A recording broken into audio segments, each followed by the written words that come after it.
नमस्ते। आज हम एक बहुत ही दिलचस्प भूतिया कहानी को परत दर परत खोल कर देखेंगे। ये समझने की कोशिश करेंगे कि डर का जो एहसास होता है ना, वो असल में पैदा कैसे किया जाता है। इस कहानी की पूरी बुनियाद एक बहुत ही जाने पहचाने एहसास पर टिकी है, अकेलापन। और आप देखेंगे कि कैसे यही अकेलापन आगे आने वाले हर खौफ की जमीन तैयार करता है। तो चलिए, अब सीधे कहानी में उतरते हैं और देखते हैं कि कैसे एक बिल्कुल आम सी शाम देखते ही देखते एक डरावने ख्वाब में तब्दील हो जाती है। देखिए, हर डरावनी कहानी एक सामान्य रोजमर्रा की दुनिया से ही शुरू होती है। ऐसा इसलिए ताकि जब वो दुनिया टूटे ना, तो डर और भी गहरा लगे। हमारी कहानी भी स्कूल बंद होने के बाद उसके खामोश और खाली गलियारों से शुरू होती है। तो देखिए, कहानी का हीरो पहली और सबसे बड़ी गलती यही करता है। वो वक्त का हिसाब ही भूल जाता है, और यही छोटी सी भूल उसे सबसे अलग थलग कर देती है। एक ऐसी सिचुएशन में फंसा देती है जहां वो बिल्कुल अकेला पड़ जाता है।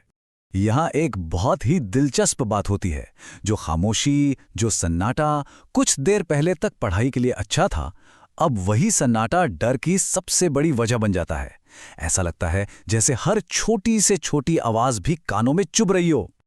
और अब कहानी उस मोड़ पर आती है जहां कोई अनजानी चीज, कोई अनजाना साया दबे पांव दाखिल होता है, और यहीं से तनाव धीरे धीरे, बहुत धीरे धीरे बढ़ना शुरू होता है। पहला संकेत आवाज के जरिए मिलता है, किसी के बहुत ही अजीब तरीके से चलने की आवाज। और यही वो पल है जब छात्र को यह एहसास होता है कि वो अब उस लाइब्रेरी में अकेला नहीं है। अब वो खतरा सुनाई देने के साथ साथ दिखाई भी देता है, लेकिन बहुत दूर, धुंधला सा। ये जो अनिश्चितता है ना, कि वो कौन है, क्या है, यही डर को और भी गहरा बना देती है। और फिर कहानी में एक अलौकिक, एक सुपरनैचुरल मोड़ आता है। एक ऐसा साया जो तब भी बढ़ रहा है जब आसपास कोई मौजूद ही नहीं। ये पल डर को एक बिल्कुल नए लेवल पर ले जाता है। अब वो खतरा सिर्फ एक साया नहीं रहा, वो एक जीती जागती शख्सियत है, जिसका हुलिया, जिसके मुड़े हुए हाथ पैर, उसकी दर्द भरी चाल, हर एक चीज बेहद परेशान करने वाली है। इस पॉइंट पर छात्र के अंदर से एक आवाज उसे बार बार चेतावनी देती है। ये आमना सामना होने से ठीक पहले का वो खौफनाक पल है जब दिल मानो हलक में आ जाता है। चलिए, अब हम कहानी के सबसे खौफनाक हिस्से पर पहुंचते हैं, क्लाइमैक्स। यहां आप देखेंगे कि कैसे वक्त की रफ्तार बिल्कुल धीमी हो जाती है ताकि उस पल का डर अपनी चरम सीमा तक महसूस किया जा सके। अब वो आमने सामने हैं, लेकिन कोई हमला नहीं होता, कोई चीख नहीं, सिर्फ एक सवाल पूछा जाता है। एक ऐसा सवाल जो किसी भी हमले से कहीं ज्यादा खौफनाक है। इस पल में कहानी पूरी तरह से छात्र के अंदरूनी एहसास पर फोकस करती है। उसका जिस्म जैसे जमसा गया हो।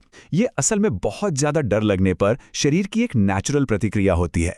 और फिर क्लाइमैक्स खत्म होता है एक भयानक क्रम में। डर के मारे एक इशारा, उस औरत का अंधेरे में गायब हो जाना, दूर से आती एक दिल दहला देने वाली चीख, और आखिर में डर से बेहोशी। कहते हैं ना, हर भूत की एक कहानी होती है, एक वजह। तो अब हम उस क्यों को समझेंगे। इस पूरे खौफ के पीछे का आखिर राज क्या है। अब इस कहानी का राज एक दूसरे किरदार के जरिए खुलता है। वो उस छात्र के पर्सनल डर को एक पुरानी स्थानीय लोक कथा से जोड़ देता है। तो ये है अगाथा की कहानी। यहाँ इस टेबल में सारे तथ्य साफ साफ रखे गए हैं।